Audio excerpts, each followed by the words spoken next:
tahun berapa lupa saya, tapi ada seorang menteri dan pakar Islam menggulirkan isu hak waris itu sama, lelaki dan perempuan sama, alasannya karena perempuan sekarang kerja.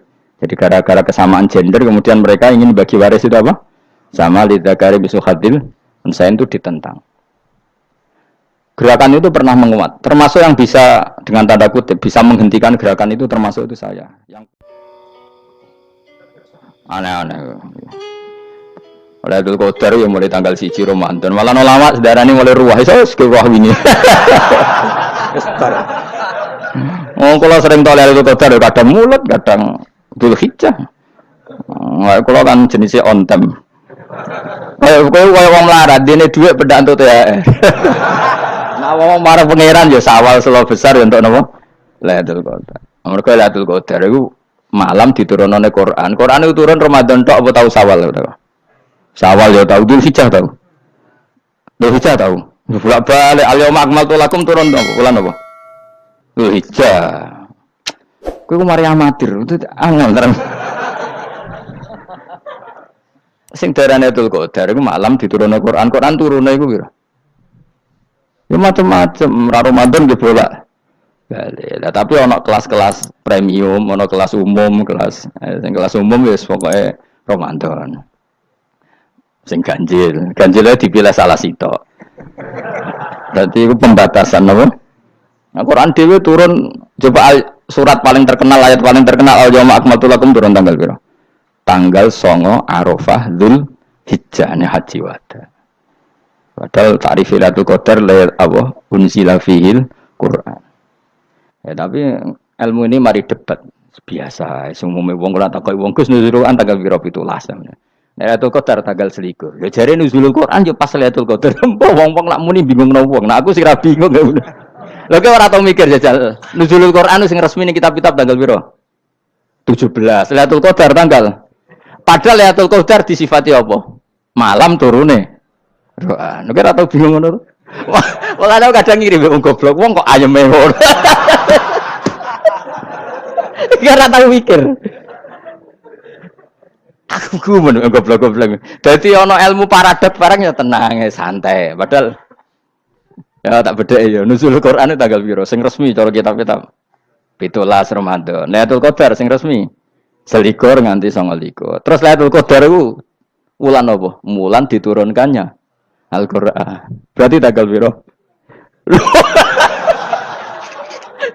Bocah dijak pinter kurang. Ya kan inna anzalnahu fi lailatul qadar. Saya tak tahu. Nuzul Quran tanggal piro? 17. Lailatul Qadar. Seliko. Terus Lailatul Qadar ke malam diturunkannya Al-Quran turun tanggal 17. Berarti Lailatul Qadar tanggal ada dik. Ora tau kalau yo gumer mek wong-wong. Ya kok penak weh. Mulai dadi wong alim loro, kan ora usah mari eskal. Ngatuk dadi bodho penak. Pokoke nuzul Quran nang piro? 17. Lailatul Qadar selikur. Lha jare Lailatul Qadar pulang tujuane Quran kok beda tanggal. Kan gak tau kan mikir. Alhamdulillah. Ngirain. Lailatul Qadar ya lho. Saiki pinter. Tapi lah bos. Gitu mas, berarti sekeliwat. Jadi ilmu itu kabeh bingung no kan. Ya biasa bingung. Mana yang bodoh barokah. Barokah. Kalau cara rati pilih pangeran, dia milih jadi orang bodoh. Tapi orang pangeran milih kalau jadi orang pinter, jadi tak syukuri ya. Tapi kadang kalau jadi orang bodoh jadi modelnya penak urip penuh. Santai. Ya saya kira Lailatul Qadar itu sifatnya apa? Inna anzalnahu fi lailatul. Normalnya kan ainul nuzulil Quran jo ainul lailatul qadar. Berarti tanggal berapa? Dorawade lagi. Innalillahi wa inna ilaihi raji'un. Kita warai ilmu cara wong alim. Meskipun sampean boleh bantah siji yo kadang keterbatasan ilmu. Nomor loro hasud, bantah kan sebagai macam-macam. Hasud, nomor 3 bantah gue kegiatan. Kayak wong kuliah nak gak kritis kan darani ra pinter. Jadi cocoklah ya kudu bantah. Engko khas-khasan cerdas apa? Nomor 4 bantahan itu sifat wong wedok. Menang kalah protes. Berarti gue ora lanang berarti wedok tukang protes itu wedok. Nomor 5, bantah itu berarti dia punya keiskalan tapi nggak bisa keluar dari keiskalan itu. Jadi problem Anda ditimbangkan ke saya, itu ora sopan. Problem-problem itu kok ditimbangkan ke saya. Begini terang no. Hukumnya Allah Ta'ala itu ada yang berstatus itu lugu. Lugu itu ya lugu ummi. Karena agama ini memang ummi. Ummi itu lugu. Sehingga agama ini tidak perlu diterangkan. Ketika Abu Hanifah, agama ini ketika datang, itu orang lugu. Lugu itu murni. Murni itu proporsional. Sehingga sifat ummi itu baik. Misalnya saya bilang gini, rumah mawas kena keliru. Kalau kamu sholat itu batal kalau makan. Itu ukurannya 1 upo apa 1 piring? 1 upo kan? Itu sudah batal. Terus kalau saya bilang gini, Cong nak ono tamu keimangan, itu 1 piring tak 1 upo. Enggak jawab ya? 1 piring. Orang iso misal, tak keimangan, gue 1 upo. Nah, lalu Anda ditanya gini, lalu definisi makan itu apa? Memasukkan 1 piring ke mulut, apa 1 upo ke mulut? Dalam bab sholat, 1 upo ke mulut itu makan. Tapi dalam bab hormat tamu itu 1 piring. Setuju ya? Tak warai pinter kayak. Tak warai ya. Wes setuju ya? Wes pinter. Lo jawab wes pinter. Urung. Lailatul Qadar ya kono. Misalnya Lailatul Qadar menjadi super karena ada sesuatu yang super turun, yaitu Lailatul Quran. Jadi menjadi super karena yang turun adalah sesuatu yang super, dan itu artinya tanggal. Loh, sama nih aku cek. Iku utek tanggal 21 kabeh sing ngaji ning kene. Wes jelas inna anzalnahu fi lailatul qadar. Hurujuk ning ndi? Quran kan? Wa ma adraka ma lailatul qadar. Lailatul qadri khairum min alfi syahr. Makanya Lailatul Qadar itu ya bisa saja tanggal 1 kemarin sudah kelewat. Buat entah ini Jibril baris dada. Atau mungkin Saban. Jadi perdebatan ulama tentang Lailatul Qadar. Malah ada wali yang bilang saya tiap hari mendapat Lailatul Qadar. Nah, itu malah kelas meneh, itu malah pusing, malah apa? Pusing. Udah enggak usah mikir itu. Jadi hukumnya Allah itu ada 2. Ada hukum itu lugu dan ini bagus. Makanya saya itu kenangan saya terbaik dalam membela Allah dan Rasul. Saya ulang lagi, kenangan saya terbaik dalam membela Allah dan Rasul itu masalah faraid. Dulu mungkin banyak yang ingat lah ketika tahun berapa lupa saya, tapi ada seorang menteri dan pakar Islam menggulirkan isu hak waris itu sama, lelaki dan perempuan sama, alasannya karena perempuan sekarang kerja. Jadi gara-gara kesamaan gender kemudian mereka ingin bagi waris itu apa? Sama lidzakari bisuhadil, saya itu ditentang. Gerakan itu pernah menguat, termasuk yang bisa dengan tanda kutip bisa menghentikan gerakan itu termasuk itu saya. Yang punya pikiran gitu tak parani, tak tantang begini. Saya bilang gini, Anda ngomong ini itu karena pinter apa karena tren? Tak tanya, ya karena pinter. Saya ini kan orangnya keren, punya kepangkatan jos lah. Ya kepangkatan jos, kepangkatan dunia, maksudnya cara pangeran bejos ora ya ora. Cara ukuran dunia itu jos lah. Tak tanya, saya itu Pak, termasuk yang setuju gerakan kesamaan gender. Dulu kan lelaki perempuan itu beda sekali karena lelaki kerja perempuan tidak. Sekarang sama-sama kerja maka warisnya harus sama. Terus saya tanya gini, lalu penyebab warisan itu kerja apa lelaki? Dia jawab kerja. Dia nggak ngerti kalau ngadepin saya. Saya ini kan orang alim yang biasa belajar mantek. Dia ini rarah nak aku ngalim. Sembrono ya jadi ini.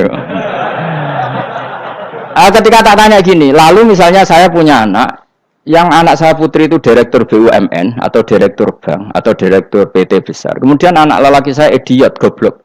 Warisannya dikasihkan siapa? Kalau kerja adalah alasan dapat warisan, berarti anak saya perempuan itu yang dapat warisan dong. Anak saya lelaki kan idiot, nggak kerja.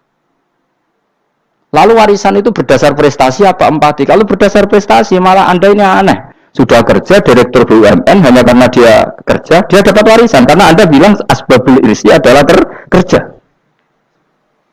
Kalau saya bilang karena empati, saya juga agak fair. Yang kerja juga butuh modal gak saya warisi, tapi yang idiot tak warisi karena warisan berdasar empati. Lalu Anda milih mana? Bingung deh. Sampai dia ikut, saya belum pernah mendapat perlawanan seperti ini. Karena Anda ngomong sama orang-orang goblok, kata saya. Terus saya bilang, saya ini ngaji Wahab, khatam berkali-kali. Anda mungkin baca kitab Wahab itu hanya terjemah.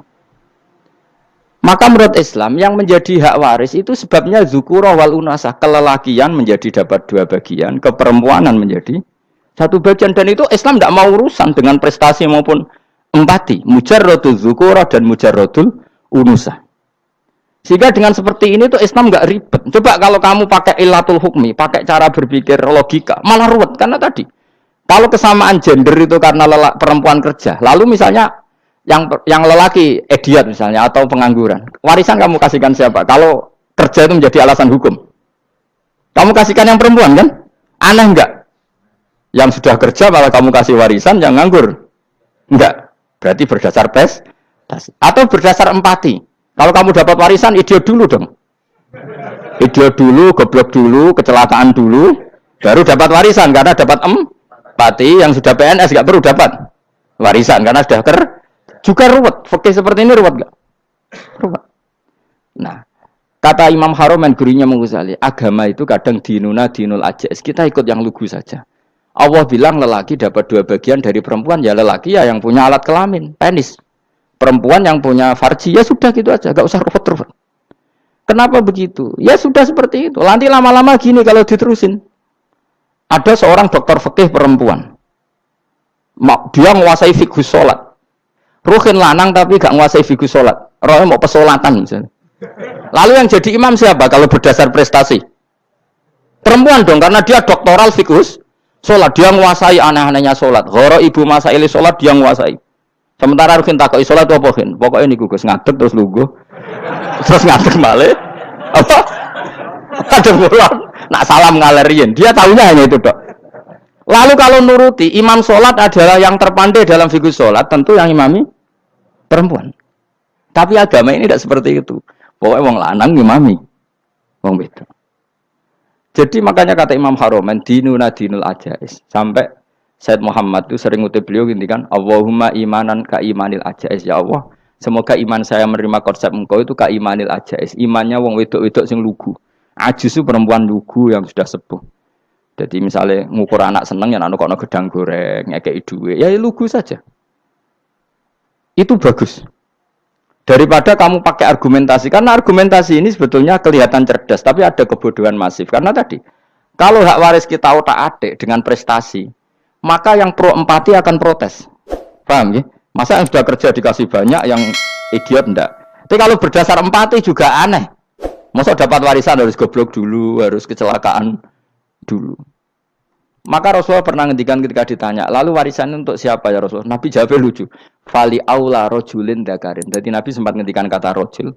Kemudian direvisi dzakarin. Fali aula rojulin dzakarin. Semua ulama ngendikan dzakarin di sini adalah badal.